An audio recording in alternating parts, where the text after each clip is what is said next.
and we have to really escalate the noise we make so that we'll be heard.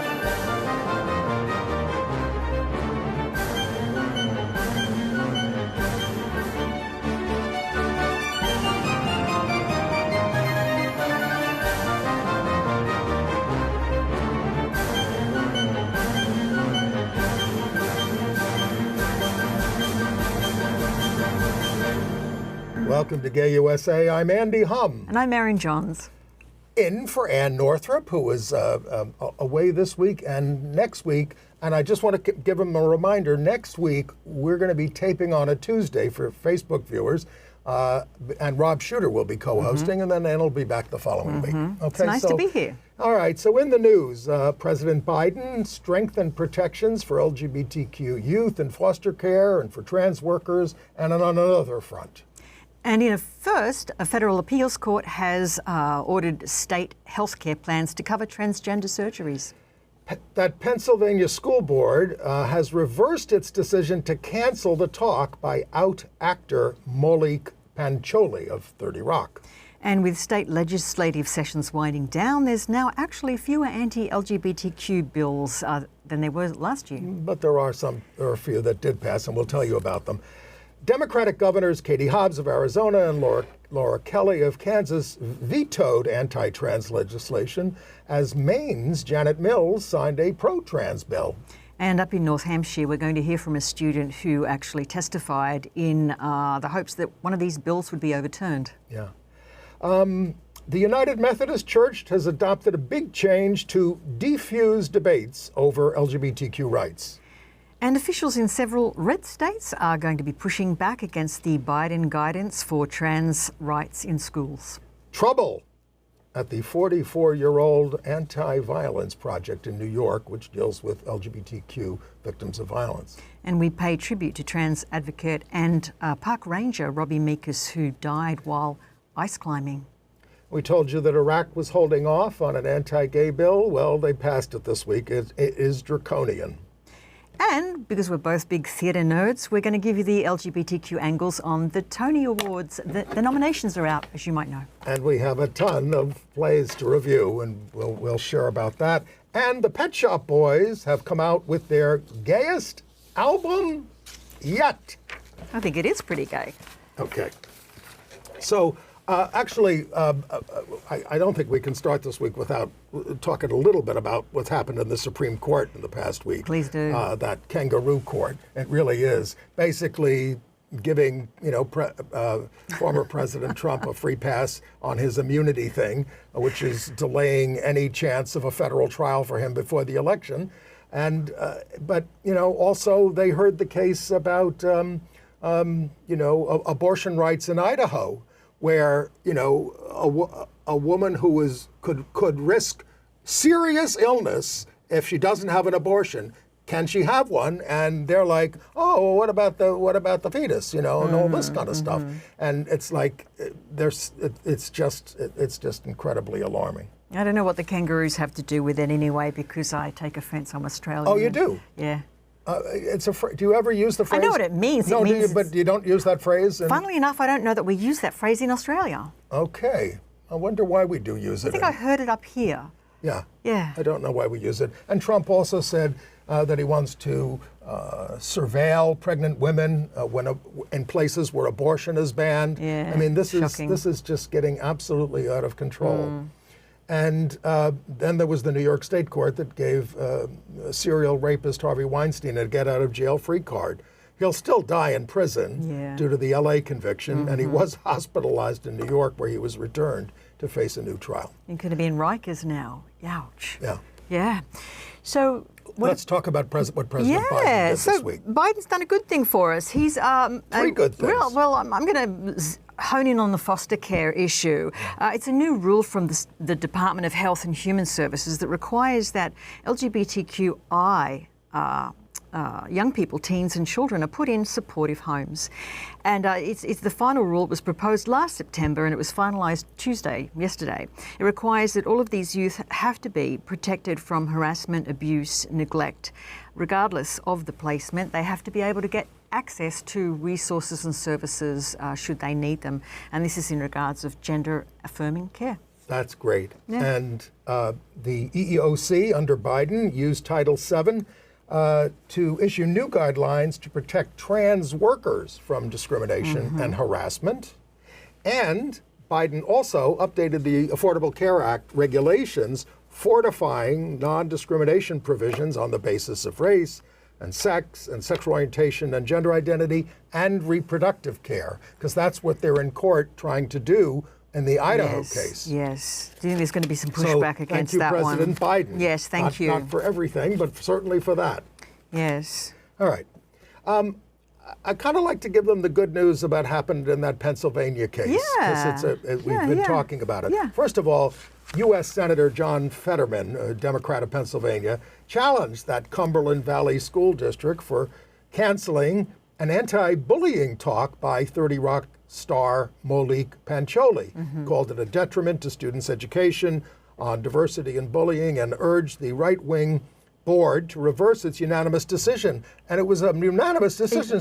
Eight to zero. I didn't think they would, but they did. 5-4. They reversed themselves. And there were all these kids who showed up to testify and say how important it was to be able to hear from him. And don't you like 30 Rock? I loved it. You know, so one of the board members is a Moms for Liberty member. Oh, yeah. So we're going to link to an Instagram video from Pancholy, and it was very, very encouraging. Yeah. And then how about that Brookdale Community College? You have that? With our drag queen, is it a harmonica? Yes. Yes. So she's a long-time resident of Jersey City, right? Yeah. But this is still about New Jersey mentality. Monmouth County. And yes, and she'd been for months engaged to be doing a craft and storytelling afternoon for the Bring Your Kids to Work Day. Yeah. And there was nothing sort of unsavory that she was programming. She literally was going to have some crafting, some singing, let people take photos if they wanted to have a photo op.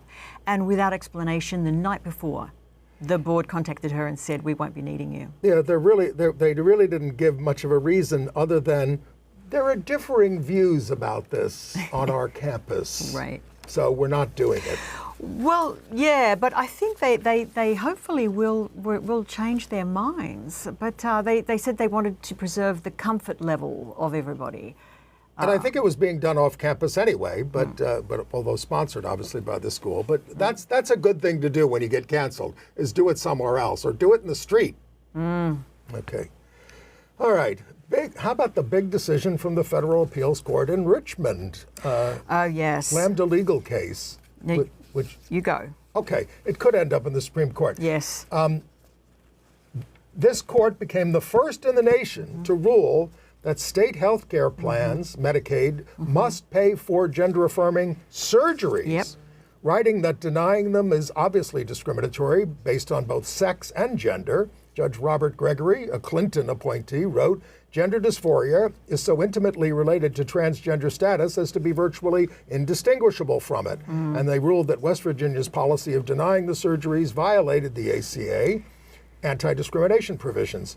West Virginia had banned transgender surgery since 2004. Yeah.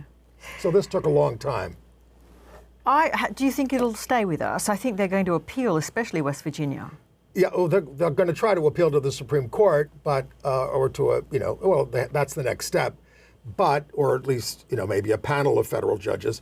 But the Supreme Court hasn't taken any of these cases yet. Eventually they will. But I mean, other than the Bostock decision and the other decision which protected transgender people in the workplace. I'm just worried that the states won't enforce this. And how will they enforce it? Well, that's what we're going to talk about next, because politicians like Florida's DeSantis and Oklahoma's school superintendent Ryan Walters say, and this is also true in Louisiana, Idaho, Mississippi, Montana, Texas, they're not going to comply with the Biden administration's rule barring schools from using restrooms that align with their gender identities.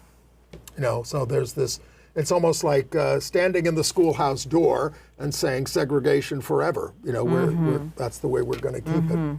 But it was encouraging to see hundreds of athletes, professors, advocacy groups write to the NCAA calling on it to support trans athletes and make it clear that they're welcome on college sport teams.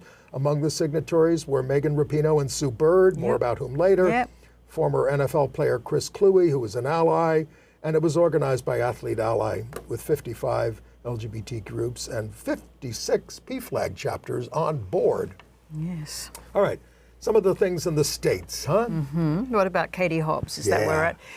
Wonderful news out of Arizona. Governor of Arizona vetoed a bill seeking to basically erase trans people from public life. She's actually vetoed 13 Republican bills, but this one, Senate Bill 1628, would have removed the word gender from state law, replacing it with the word sex. Now, the effects of that are pretty obvious, right? It basically says your gender expression must correlate with your birth sex. Disastrous, and lots of states are doing it now. Yeah. So she said, I will not sign legislation that attacks Arizonans. Yeah, that was great. Yeah. That's a great quote. Yeah. That's what it does. And in Kansas, the House there sustained Democratic Governor Laura Kelly's veto of a bill to ban gender-affirming care for trans youth.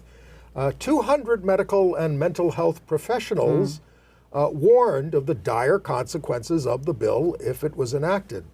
You know, there were a record number of anti-LGBTQ bills in state legislatures, but just 22 passed this year, down from 75 last year. So it's either progress or they're running out of crap to do to us, I guess, huh? Yes, and Kelly actually thanked the Kansas State House on Monday for failing to override her veto and basically applauded the support. Right. In Michigan, finish up with the states. In Michigan, the Senate Judiciary Committee advanced a bill to ban LGBTQ panic defense. That's a positive. We have a Democratic governor and legislature there now. Oklahoma, the Senate passed an anti-LGBTQ erasure bill. Establishing what does that say? An exclusionary definition of sex, and the House passed an anti-LGBTQ religious refusal bill. I don't have to serve you if my religion says no, and they were hit with multiple tornadoes. Oh, that had nothing to do with it. What about up in Maine with Governor... Yes. Not really there yet. Janet Mills has signed a bill making the state of Maine a sanctuary for trans people and also abortion providers and people seeking abortions. That bill is called LD 227 and it establishes access to treatment and healthcare as a legal right. It also does not acknowledge other states wanting to pursue people for legal persecution for them seeking those treatments in Maine. That's great. But Tennessee, the news continues to be terrible. Governor Lee signed a bill to terminate the State Human Rights Commission. Immediately putting human rights in the Attorney General's office where nothing will happen. He gutted sex ed and protections for students based on family status, like if you have two moms or two dads or something like that. He advanced a bill to force school staff to out trans students to their parents. But in Kentucky, federal judge upheld the $360,000 judgment against Kim Davis, the town clerk who wouldn't do same-sex marriages. But Liberty Counsel, which is handling that case, they want to appeal this all the way to the Supreme Court and use it as the vehicle to overturn same-sex marriage. That's what they envision. So scary. How about New Hampshire? Right, yes. We're talking about Maulik Jacques. She is a trans woman from Vermont, 16 years of age, I think, at the moment, right? Yeah. Who's basically using testimony, her experience as a trans girl playing on girls' soccer teams. And wasn't this a New Hampshire hearing? Yes, it's a New Hampshire hearing. The New Hampshire Senate voting to pass SB 375, which would effectively ban Jacques and anybody like her playing on girls' sports teams. Did we want to have a look at the video? Let's hear from Mal. Good morning, or I suppose at this point, afternoon, House Education Committee. My name is Maulik Jacques, a 16-year-old sophomore from Newbury, and I'm here to testify in opposition of SB 375. Throughout my entire life, sports have been an integral part to my belonging, playing soccer since the age of 3. When I began my transition in the 6th grade, my school welcomed me onto the girls' team. This act of being able to be a part of the teams I belonged to allowed me to skip through the phase of social ostracization as the other girls accepted me for who I was and welcomed me, especially by their locker room rituals, like the ones where we go around and give a word of how we wanted to perform that game. Being part of the team allowed me to be seen as normal, wherever else I could be perceived as a pariah. I didn't join sports with the goal of dominating competition or being better than anyone else.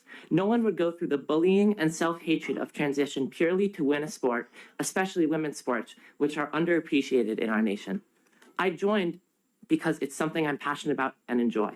If banned from sports teams and locker rooms, joining the male teams wouldn't even be a choice for me with the bullying and threats I'd receive, let alone the mental anguish I'd go through being forced to be someone I'm not. Thank you for your consideration, and please vote in opposition to SB 375. Sincerely, Maulik Pancholy. Thank you.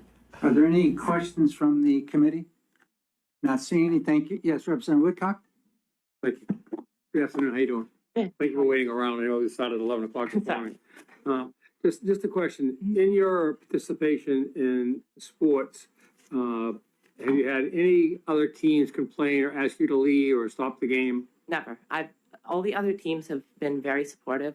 The only problems I've received are from outside parties like media sources and whatnot. I've never received anything negative from other teams and coaches and players. Athletes are athletes. Right. Thank you. Thank you. So the kids have no problem with it. It's these damn adults. I do think that she brings up a point of view that we're not often presented with, which is this is not competitive for her, it's about inclusion and development. And when you look at it from that point of view, it's really not that hard to work out. It's only a game. It's only a game.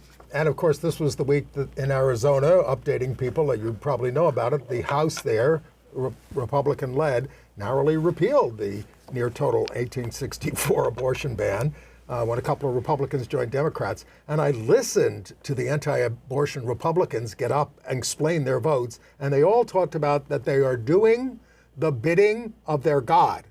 They may try to put Arizona's going to vote on abortion rights in the fall. The Republicans may try to put a countermeasure on the ballot as well. So we'll see what happens. And by the way, I just want to mention Marjorie Taylor Greene because I saw her this morning on the news and she was smirking. She's going to bring that motion to get rid of Mike Johnson as the Speaker of the House next week. And she said, and I just want to see these Democrats who are going to keep him in there go back and explain their vote for a right-wing Christian conservative. Well, they just want to keep the House running. That's all. Unlike you, and you hate the guy. So what do you care? Oh, man. Speaking of, should we talk about the United Methodist Church? Yes, because please. we have a breaking news development there. Go. Yeah, so last week, of course, as you might know, that they did start, they're in at the General Conference down in Charlotte, North Carolina, right now. And in a meeting this morning, the church leaders have voted to allow LGBTQ weddings, and Methodist leaders are also able to be part of the clergy. That's a development. Happened this morning. That's news to me. I didn't even read that this morning. 40-year ban has been overturned on self-avowed practicing homosexuals. It actually passed without debate or deliberation, overwhelmingly. That's the thing. They weren't allowed to do this beforehand, but they've enacted a constitutional amendment in the church to diffuse these debates by setting up regions of the church that can make these decisions independently. Yes. And prior to this, the U.S. branch was not allowed to do that. Right. Internationally, they were allowed to do that. They'd already decided that the congregation could fall to their own rules as their cultures saw fit. Yes. Well, a quarter of U.S. Methodist congregations in the U.S. have left over their opposition. They knew it was coming. But a divorce is not always a bad thing, right? As many of you probably know. They knew it was coming, I think, is what you can judge by that mass exodus. And it's great that this church has, I think, decided to keep up with the times. Yes. Okay. Planet Fitness. Oh, boy. Wow. Yes, this was terrible. Basically, their tagline is judgment-free zone. So it makes sense that they're letting you use the locker room of your chosen gender identity. Well, there have been bomb threats. I think they're up to 53 states, 53 rather. They're all generated by Chaya Raichik, and TikTok. Who was that Libs of TikTok monster who 6 people on them. Yeah. And they have 2,600 outlets, but Across they've the had 54 nation. Bomb threats. Yeah, and people are getting afraid to go. Wouldn't you be afraid? I mean, I'm already afraid to go there with some of the people lifting weights. And I used to have a membership. I actually didn't like it anymore. Okay. My apartment building used to call it prison fitness. So, I was no, just kidding. I like that they have really stuck to their tagline, judgment-free zone. Yeah. It was one of the most inclusive. It's not an elite gym franchise. It's their former founder actually, Michael Grandal, who was in league with Rachik to reverse this policy of inclusion. I mean, I don't know what's going to happen. As it turns out, the woman who posted the video, she actually videoed what was purported to be a man shaving in her bathroom. Basically, she's now being kicked out of Planet Fitness because They're it's not supposed to take In video restrooms. In restrooms, yeah. Right, that's perverted. All right, in Louisiana, here's a hell of a story. Warren Harris Jr., who picked up and stabbed to death 3 gay men in New Orleans when he was 16 in 1977, has been granted parole at 63. His victims, we should say their names, were Jack Savelle, Alden Delano, and Ernest Pommier. He robbed them for money for drugs and killed them. But he says he's found God now, and he's become a prison trustee. Now, there is a whole thing about not keeping people who committed crimes at 16 in prison for the rest of their lives. Yeah, sure. And we do believe in rehabilitation. You do? I mean, he said it was just for the heroin habit. Oh, and well. He was a teenager. Did he have to kill them? No, listen, obviously And he not. just robbed them at knife point? He was Obviously. crazy. But, you know, it's many, many years later. All right, let's talk about some of the people we lost in the transgender community who were killed that we've learned about. There was a multiracial trans woman who was killed in Las Vegas in January, and we know her name to be now Sasha Williams, 36, stabbed repeatedly and died in hospital. A 20-year-old suspect was apprehended and booked for open murder with a deadly weapon. The DA will determine if he's fit to stand trial. Sasha was identified as a bi-trans woman and multiracial. She was once incarcerated herself in a men's prison, which took its toll. No doubt. And was involved in the Vegas ballroom scene. Yeah, that's very sad. A Latina trans woman, are we talking about Doria Dos Passos? This one really made my blood run cold. She was murdered on a Miami sidewalk while she was sleeping outside the Miami City Ballet building on Miami Beach. This was an April 22 murder. She was only 37 years old. She was known to suffer from some mental health issues, according to her family, and she was homeless as well. Now they have arrested a suspect, Gregory Fitzgerald Gilbert, 53 years of age. Wow, and beaten violently to death. Yes. There was a vigil held for her at Miami Beach's Old City Hall on April 25th, organized by Pride Lines, which is the local LGBTQ center with which Andrea was affiliated, connected. Her mom was there, grateful for all the people who loved and accepted her. The police are trying to say she wasn't targeted because of her gender identity, but the LGBTQ group there is calling on the state's attorney to add a hate crime charge. Her stepfather said the system let her down. What was she doing on the street? I mean, I think this is a big problem, and speaking of anti-LGBTQ violence, yes, the 44-year-old Anti-Violence Project in New York, which started where I live in Chelsea, Beverly Tillery, the executive director for 8.5 years. Now she was due to step down in July, but the board just fired her. 4 board members recently resigned, including the only 2 people of color. Tillery says that the organization that aids and advocates for LGBTQ victims of violence, she's now calling for the board to step down. She's been replaced by an interim director, John Keefe, who on LinkedIn describes himself as an expert in turning around distressed businesses. Why would they bother? I mean, there's only a few months for her to run out her... Well, we don't know entirely. The board says they're not shutting AVP down, but they claim expenses have outstripped income and reserve funds are almost gone, and they were worried that they were headed for bankruptcy, and they're blaming the executive director. Of course. Oh, well, there you go. By the way, I'll look at our time. Yeah, 3 New York City Council members who are in the LGBTQIA caucus of the City Council in New York, has risen up against Mayor Adams wants to impose Randy Mastro as the corporation counsel, the city's lawyer. This was Giuliani's deputy mayor, and they're citing some of his anti-gay stuff over the years. And the Black, Latino, and Asian caucus also opposes him. But the mayor is sticking to his guns, so we'll see what happens there. Not a fan. Right, let's talk about some of the other people we lost. Oh, shall we talk about the trans ice climber? Yes. This was another story that was rather very sad to me. Robbi Mecus was a park ranger, died at 52, only having come out as trans in 2019 at the age of, 44.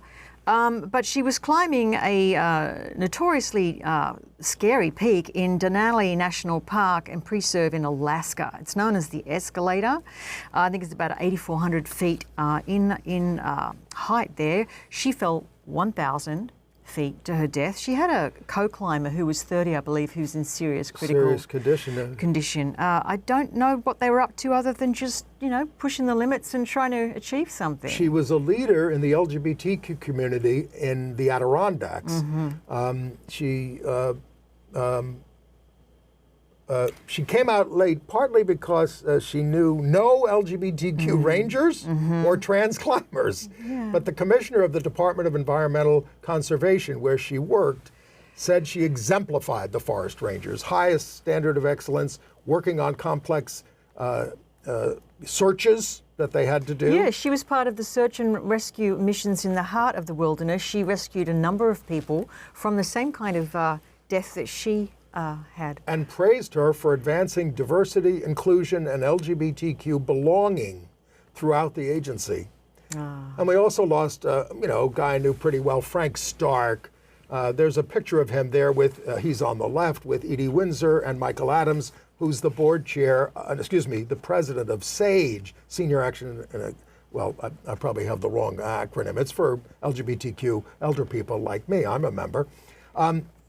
He was the president of the board. He served on the board since 2000. He previously served on the board of directors for the Fund for Human Dignity and our LGBTQ Community Center. He said, one of the tenets of my philosophy is that the value of a person's life is partly measured by how he or she affected the world around them. His contributions were substantial, mainly in raising money for all these groups, but he was very passionate about it. Yeah, it's important. And we also lost a really great ally, Jack Waggoner, the attorney that challenged the Arkansas same-sex marriage ban. He was only 62. He was a good one, I think, a perfect example of the kind of ally we need when we need them. He did. He argued it before a federal court in 2014. 500 same-sex couples married in Arkansas before a state court ordered, before the Arkansas Supreme Court put the ruling on hold. The U.S. Supreme Court ordered same-sex marriage everywhere in 2015. His main practice was nursing home neglect and abuse. His colleagues said he always wanted to fight for the little guy. Yeah. And he's survived by his wife and 2 daughters. That's a real issue too, the nursing home and abuse. I just want to, I don't have a picture here, but we mourn the loss of San Francisco minister Cecil Williams, who died at 94, a great civil rights activist and ally of the LGBTQ community. He was the pastor of Glide Memorial Church for 60 years, credited with helping build the LGBTQ movement in San Francisco, giving us a home when we were being arrested in the streets. Absolutely. Okay. International news? Yes, indeed. How about those Iraqis? Well, I can't say it was much of a surprise to me, but Iraq has, of course, finally criminalised same-sex relationships. You can now be locked up in prison for 15 years, and also these laws apply to anybody who does not observe their birth gender. I think you can be locked up for 1 to 3 years for that. The aim is to uphold religious values. Quote, the laws aim to protect Iraqi society from the moral depravity and the calls for homosexuality that have overtaken the world. Yes, and if you change your gender or dress in an effeminate manner, yes. I don't know if this goes for both men and women. Yeah. I think probably 1 to 3 years. 1 to 3 years. But they did, small favors, they backed off the death penalty for homosexuality. This law, of course, is backed by the conservative Shiite Muslims, and it applies to prostitutes too. That's just awful. The U.S. State Department said they're deeply concerned and said that the law threatens those most at risk in Iraqi society and weakens Iraq's ability to diversify its economy and attract foreign investment. But maybe they don't care because they're doing what their God wants. Yeah. Or, look, most of these laws, whether they're passing in the States or in these countries, it's about losing politicians who are losing their grip, wanting to play to the cheap seats. What about the UK? The UK did something really good. They have found the money, £350,000, to build the first ever memorial to LGBTQ service people, who they're calling the Lost Legion. This is being set up by LGBT veterans charity Fighting with Pride. They're going to lead the work for the memorial at the National Arboretum in Staffordshire. Now, the part of this that I found really interesting is this was all the result of somebody called Lord Etherton, who did a review and found out that there were about 49 things he could recommend that need to be done as reparations and commemorative gestures such as this for the LGBTQ people who served in the UK military, armed forces, Navy, Air Force, all of it, especially during that period, 1967 to 2000, where the ban was on. Well, I mean, apparently the Prime Minister did apologize for this in Parliament, which was one of the recommendations, but the Etherton recommendation was also that £50 million be allocated to vets affected by the ban. And the Prime Minister says that he promises to implement the vast majority of the recommendations. By the way, did you watch Mr. Bates and the Post Office on PBS? This is about the scandal in Britain. They were arresting postmasters for shorting the post office because of a computer glitch, and they kept denying there was a computer glitch. And thousands of postmasters' lives were ruined. Some of them were imprisoned. Wow. Some of them committed suicide. It was awful. It's a 4-part series starring Toby Jones. Oh. And this is for 15 years this has gone on. And then because of this television series in Britain, now the government's going to finally pay off these people with substantial reimbursement, like in tens of thousands of pounds. Yeah. Yes. Interesting. South Korea, the Conservative People's Party suffered big losses as the Liberal opposition took a majority of the seats in the legislature, which augurs well for LGBTQ rights. Radical Christians there are all upset. They said there's going to be a homosexual dictatorship if equality legislation passes through the resurgent Democratic Party of Korea. Korea is ranked among the least gay-inclusive countries in the Organization of Economic Cooperation and Development. Anti-discrimination bills there have failed 7 times since 2007, even though 67% of Koreans, South Koreans, support it. I don't know how they feel in North Korea. But look, our gay rights bill in New York failed more than 7 times before we passed it. That's correct. All right. Are we moving? Are we moving on to entertainment news? We certainly are. Hey, got to start off with our associate producer's favorite group, and maybe you'll be turned on to them now. The Pet Shop Boys. They are out with their 15th studio album. Nonetheless, it's called. Neil Tennant, 69, the vocalist who came out in 1994, called this release with keyboardist Chris Lowe, 64, their queer album. One track, Love is the Law, depicts Oscar Wilde's post-prison days in Paris, watching the clandestine cruising of gay men in the area. And another, Dancing Star, is about Rudolf Nuriev's defection from the Soviet Union to the West. And we're going to link to a story that includes these and other music videos that they've developed for this. That's great. My favorite track was New London Boy. I thought it was really good. What's that about? Exactly what it sounds like it's about. Okay. Very gay. All right. Well, I guess let's talk about the sports power couple, Megan Rapinoe and Sue Bird. Yes. They have become TV producers to develop the best-selling novel Cleat Cute. Are you familiar with this by Merrill Weisner? No, it looks very cute. It looks like a sort of like what, not YA, but anyway, the plot goes something like this. It's about a rookie soccer player who falls for the team captain. How many episodes have we got for this? I think it's a limited series, right? They're going to develop it into a TV show. Yeah, it's being called a bold, sexy, fun ensemble show. I look forward to it. Bird and Rapinoe are smart ladies, and they have a message to deliver. So I'm excited. All right. We have a lot of play. Let's go. Should we? Let me do my play reviews, and then I'll clean it up with telling you about the Tony nominations. Okay? And I'll chime in where I feel moved. All right. So it was a very busy season for Broadway openings. It's insane. It's insane. Every night. You have to go to the theater every night, and sometimes twice a day to keep up, because they want to open all the shows in advance of the Tony nominations, which we're going to tell you about, that came out on Tuesday. So for those of you publicists who sent us to all these shows, you're going to get short reviews, because it was absolutely exhausting, and it's kind of cruel to the critics, I think, to make us do this. It is what it is. Nobody's forcing me to do it. Well, Andy. I know, but when we want to keep up on it.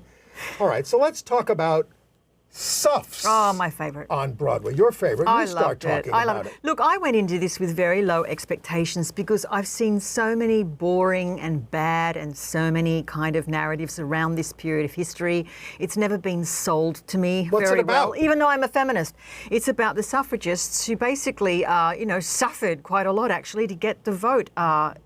To get it to happen, it took years, 7, 8 years or something. Oh, it took forever. I mean, they started the movement in the 19th century. Even that, as I pitched that to you, it sounds so boring. This show, you have to see it. It is not a lecture. It is one of the better musicals this season. The songs are hummable. I really love the songs. So it's written by Shana Taub. Yep, Taub. She wrote the musical, and she stars as Alice Paul. the young suffragist, and it boasts Hillary Clinton as a producer. It's got an all-woman cast, including Grace McLean, who plays Woodrow Wilson as a ninny, basically, right? I mean, this is Woodrow Wilson. I mean, it's just silly. I mean, he was a racist dog. I mean, I wasn't crazy about that presentation. But it gives Ida B. Wells, the black suffragist, her voice through Nikki James, full of stirring anthems and really important history.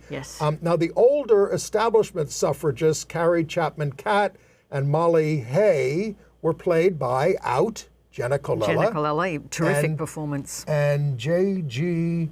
Maccabee, yes. Yes, as a lesbian couple, as they were. Yeah. We don't know what the sexuality of Alice Paul exactly is. I feel she was probably queer or bi, but Shana definitely skirts around her identity a little bit. There's a sort of a very vague boyfriend in the background. That was my only criticism. But basically, look, a shout out to Lee Silverman's direction. It is pacey, it's imaginative, it's crisp, it gets every cast member to have their moment in the limelight. Terrific, I thought, direction. Deals with the race issue and everything else, because obviously, I mean, this takes place from 1913 to 1920 when it was finally passed. And these young activists are the ones who want to get radical, who want to protest at the White House. And I believe they say in the play, this was the first March on Washington. It really was. And look, we all need to be a little bit schooled. One of the highlights of the play is when she gets on the horse, the white horse, and she's looking like a Valkyrie. And I said to myself, I bet that never happened. I bet that's artistic license. Well, what do you know? It happened. I mean, we do need to learn this history. Yes, we do. And I think it's a lesson for a lot of people. I mean, I always like to point out, again, they enacted women's suffrage in the United States in 1920. By that time, my own grandmother was 40 years old. She couldn't vote until she was 40. Yeah. I hope she did. Anyway, then I saw Uncle Vanya at Lincoln Center's Vivian Beaumont.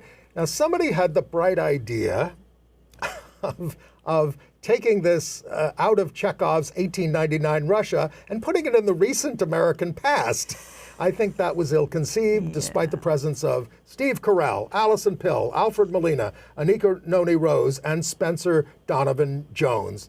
It kind of robbed it of its Russian soul, despite very able performances. Yeah, well, might I say, in my opinion, that the best thing about Chekhov is 1890s Russia. Yeah. That's it. That's kind of the point. That's why we say Chekhovian. Yeah. But anyway. So I know some people who loved it. I didn't love The Wiz. I'd never seen the stage show from, decades ago. But it's sort of Soul Train meets Vegas without, but it does have out pansexual in the title. Come on. Wayne. I didn't see it. Yeah, all right. Oh, well, I'm going to look it up. You can look it up. No, I don't have it. Too much to think about. Wayne Brady. Wayne Brady. In the title role, and a supporting cast of good singers and dancers. And there were a whole bunch of understudies in it the night I saw, and they said, "Oh, do you want to come back another night?" I said, "No, it's fine." Yeah, and they were terrific. Wow. Terrific Great. voices, but the show. And then we're going to think of something we're going to disagree on. Patriots by Peter Morgan, who did The Crown and everything like that. It's a show that I think did capture the Russian soul. I liked it very much in London. It's about an oligarch, Boris Berezovsky, who made Putin. And Putin is played by Will Keane, who is also, I think, terrific. The oligarch is a colorful rogue who thinks he can save Russia, but Putin is very chillingly played. And of course, knowing what we know about him now, I think that makes it more effective. But let's hear what you have to say. Oh, look, I found it, I was bored. It might have just been the night, but I felt like the basic Britishness of it, and I have British roots, but I feel like it didn't put me in Russia. And maybe it's just I spent, the last 2 years covering the Ukraine war for my other job in breaking news, but it felt to me, it didn't tell me anything I didn't know, so I might not be the right I'm just going to say, person I had for two this people play. sitting next to me who I struck up a They were like, conversation. didn't know? Huh? They were shocked? No. No. Older people from Russia. They left in 1979. Wow. And the woman was in tears over this thing, over the Russia that she feels was, could have been, but it didn't become. Yeah. At what point, though, in the play is it really? Do they put a flag in the sand and say this is the moment Russia's fate turned and it Well, never? you see, in the went beginning, back? and it shows the play. I mean, again, you say you didn't learn anything, and we do know this. Putin comes in. He's trying to appeal to the West. He goes on Barbara Walters. He's like, he's going to be Western. And then he really just gives up on that and becomes this totalitarian maniac and starts killing people who are his enemies, including one of the oligarchs and the bodyguard for the oligarch, all that guy who was in this. So that's the way it went there. And then he just, because the oligarch says, "Hey, I made you. You got to do what we say." And Putin says, "I'm the president. You're leaving." And that's what happened. It's every taste is very, very subjective, but I felt also there was no poetry for me. And when I think about Russia and depictions of Russia, to me it is one of the greatest cultural tragedies, this failed revolution. To me, the turning point was when they shot the Romanovs, for me, in Russia, because it's kind of like the blood on their hands, it was never going to work. It doesn't matter which figurehead you put in, whether it's Yeltsin, Gorbachev, Putin, doesn't matter. You could probably go way before that in terms of the way they treated the serfs and the peasants. Absolutely. Where does it go? It doesn't go far enough back for me. And it's the same thing here. Our current strife goes back to slavery, which is our original sin. Or are all revolutions cursed? That would be my question. I wonder. And it only took how many hundred, years for women to get the vote. I know. Moving on. What do you got else for us? Well, very briefly, I saw The Great Gatsby. This is a musical of it because the novel is now in the public domain, so they made a musical out of it. And it's a spare no expense production at the Broadway Theater, but with a very generic Broadway score with lots of belting that's very unmemorable, starring Jeremy Jordan, who I loved in Newsies, and Eva Noblezada playing Daisy Buchanan, his love interest. I loved her in Hadestown. Noah Ricketts, who starred in Fellow Travelers, one of the gay guys, black gay guy, is Nick Carraway, who the narrator. But all the talent is pretty much wasted. It shows what can happen when something goes in to the public domain. And, nobody controls it anymore. And then finally, the gayest play of the week, was Mother Play by Paula Vogel, out lesbian, right? Who did How I Learned to Drive, won the Pulitzer Prize, right? So this is a memory play about growing up from the 60s on to the present day with a gay older brother, played by Jim Parsons, who's out gay, and a cool but poor and very difficult mother, Jessica Lange. Now, and Vogel's stand-in, who's called Ruth, is played by Celia Keenan-Bolger. All of these players were nominated for Tonys, which we're going to talk about. And as I said, it's the gayest play. It deals with issues about coming out in families in that era that have not changed much in many parts of the country. And for such serious issues, also including alcoholism and poverty, it's a very light play that elicited a lot of laughter. I was kind of a little uncomfortable with some of the laughter because it played on, all the jokes about having gay children and all that kind of stuff.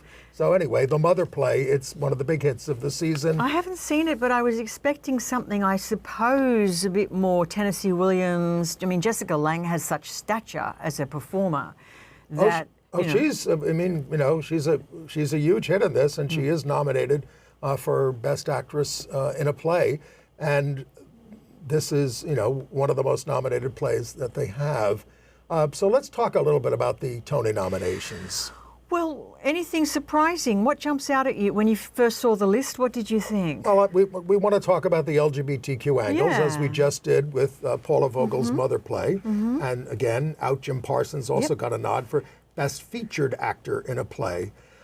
Joshua Harmon, who's out gay. Now, it was not a gay play, but this is called Prayer for the French Republic, about a very timely thing about anti-Semitism in France in 2016, and it's not running anymore. I enjoyed it. You did? I did enjoy it, yeah. It's a good play, Yeah.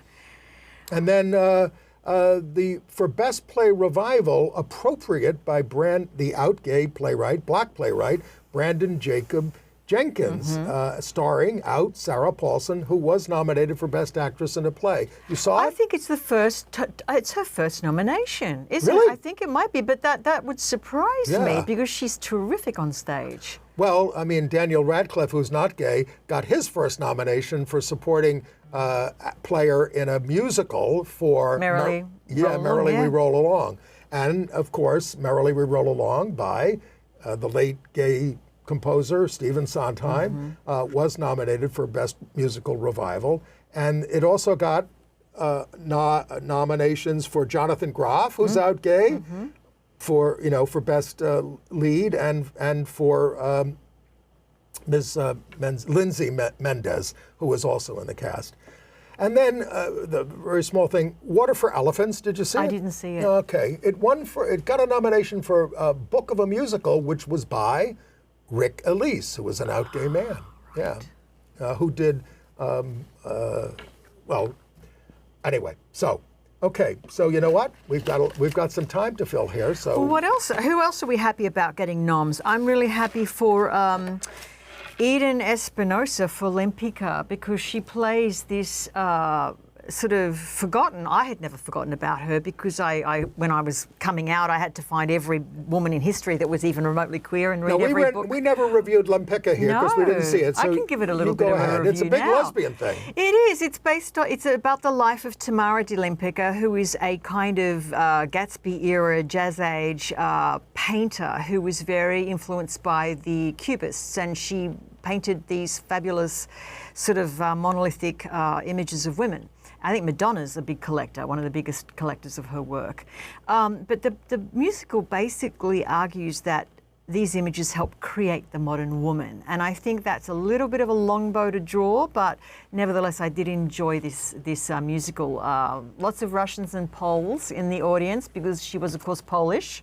But she had, jewels squirreled away all over the world, and she was able to sustain herself. She had a sort of a Garbo-esque quality, woman of intrigue, but she had lovers of both sexes, and she painted all these women that kind of became iconic. So the moral is store jewels all over the world. Well, the moral is one of the things I think that is confusing about the book to this play is I'm not sure it knows what it wants to say. It wants to say that Lempicka was a great feminist, but I'm not sure she was. I think she was a great survivor, and those two things are not necessarily the same. Well, if you want to see great feminists, go back to Suffs on Broadway, that musical. And again, it shows the strain between the young guard and the old guard.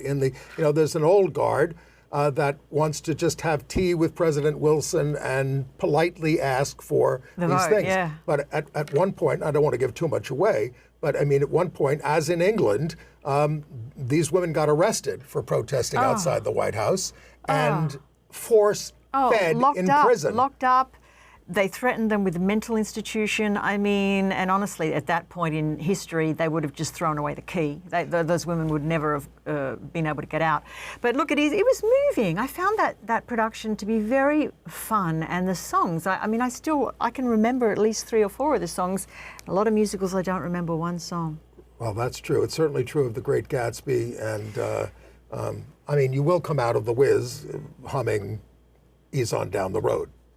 Oh yeah, that's true, of course. But that's, I mean, That's a shout out to there's a performer called Amber Iman, who is a woman of colour who plays the composite character in Lempicka of all Lempicka's female lovers. Now, I'm not sure it works as a device, but nevertheless, I was incredibly grateful to this performer. She blows the roof off the theatre. She's the best, so maybe she'll win in her category. And we promise you, there will not be much theater to talk about next week. I'm sorry if we've, I mean, again, these are things playing in New York. Now, some of these shows, I mean, we talk about theater on Broadway because many of you come to Broadway. Some of you even write me, say, what do you recommend these days? But these shows also hit the road, and they're touring productions of them. So you may see them here, there, and everywhere around the country. Yeah, and I like to think sometimes theatre is a little bit of a litmus text for how the zeitgeist is dealing with certain issues at certain times, and I think it's often quite useful to see what are the themes hitting Broadway and off Broadway, what's happening, what do people think is worth, millions of dollars in production values. They do spend incredible amounts of money on things. Yeah. Yes. Oh, by the way, the United Kingdom is bringing us a new documentary series about Kevin Spacey. Yeah. It's due this week there, and it's coming to the United States on something called ID and Max. Well, of course, I know about Max. Now, Kevin Spacey has beaten 4 raps alleging sexual assault on men, including rape. This series interviews multiple men on their experiences being sexually harassed by Kevin Spacey, unrelated to the trials that he went through. It will examine his life from childhood to stardom to his fall. And this guy, he's very dark. He issued a statement saying, "I'm honored to be in my first film with Warner Brothers in many years. I hope the Academy takes note of some of the great acting by the lesser-known cast." Oh, man. Whoa, he's a nasty piece of work. He's just... This is coming to us courtesy of Channel 4, which I always think do a good job. But this doc is being described as forensic, quote-unquote. So they're going to go through everything. The guys involved are just British, I believe. They're just the ones from... I see. From England. But, the thing about Spacey, look, I heard about his importuning men on sets and all that kind of stuff for years. I have an ex-boyfriend who slept with him voluntarily when he was a kid. I'm just saying, he never came out until he got in trouble. And then he said, I'm a gay man. We always knew he was, and he would never acknowledge it. And that's, that was, but, the Kevin Spacey psychosis, if you want to put it that way, was he grew up in a very crazy household. His father was a collector of Nazi memorabilia, and you can take it from there. They can write a play about this. And so he was, because of that, he always felt very guarded about his personal life. I wouldn't call it his private life, but his personal life. And he would say in interviews, I don't talk about that. It's none of your business. I'm not talking about that. No, I'm not answering. He'd just say, I'm not talking. And you're entitled to do that.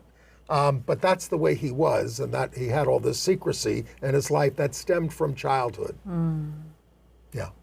Well, it's going to be very interesting, the issues they find around consent, because I think that is even a greyer area for gay men than it is for... Yeah. I do. I think it's more difficult to define what it is, perhaps. There's so many different signals and rituals in hookup culture for men. But I don't know. There are lines about this in the Mother play. Oh, really? Haven't seen it yet. I got to see that play. I think so. I don't think we've discussed male sexual abuse in the culture very much at all. Well, So, I mean, male on male sexual abuse. Yes, and I think And, maybe and domestic violence. Yeah. But it occurs everywhere, and it occurs in lesbian relationships as well. Yeah. Yeah. I mean, I remember, it's interesting how the media often hears rumours about people before other people do, but I heard rumours about Harvey Weinstein in the 90s. Oh, please. Everybody most did. They made people jokes did. about it at the Oscars, and at these, they made jokes about it. But as a woman, what women would just say is, it's like you just stay away from that man, It's like we're raised to sort of read those signals and then judge other women who are foolish enough to fall into the trap. And He was king of the casting couch, which Exactly. is something that's been going on for, forever, basically. People in power using their power to demand sexual favors. Yeah, but what I'm saying is all the tropes around this stuff is different for heterosexual paradigms than it is for, gay men. Come up to my apartment might be different for gay men. Well, I don't know.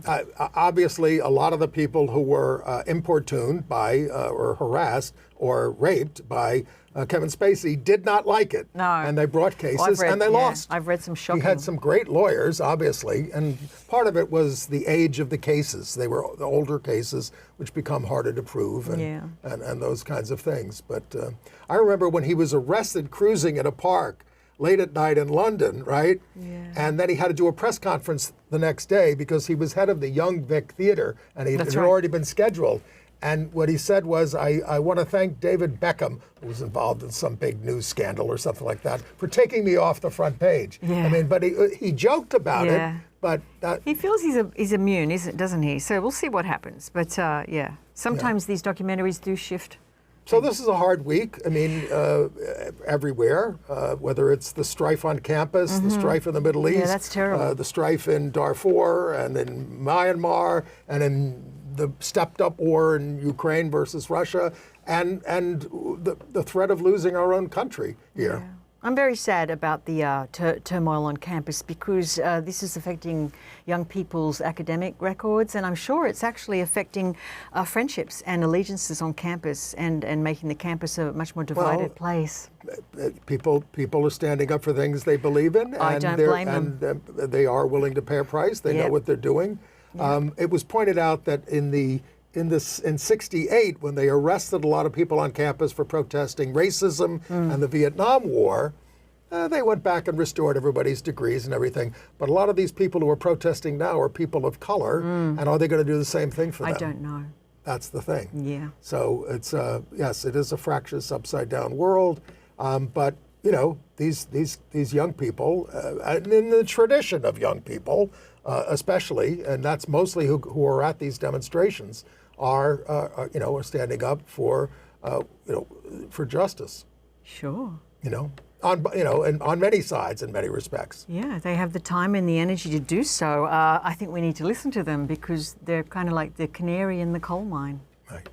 Well, we're almost out of time. It's been great being with you. I'll be here with Rob Shooter next week. We're taping on a Tuesday for those of you who watch on Facebook. And thank you, Merryn Johns. You're welcome. It's always a pleasure to come back and see everybody. I hope you enjoyed the show. And we'll see you next week.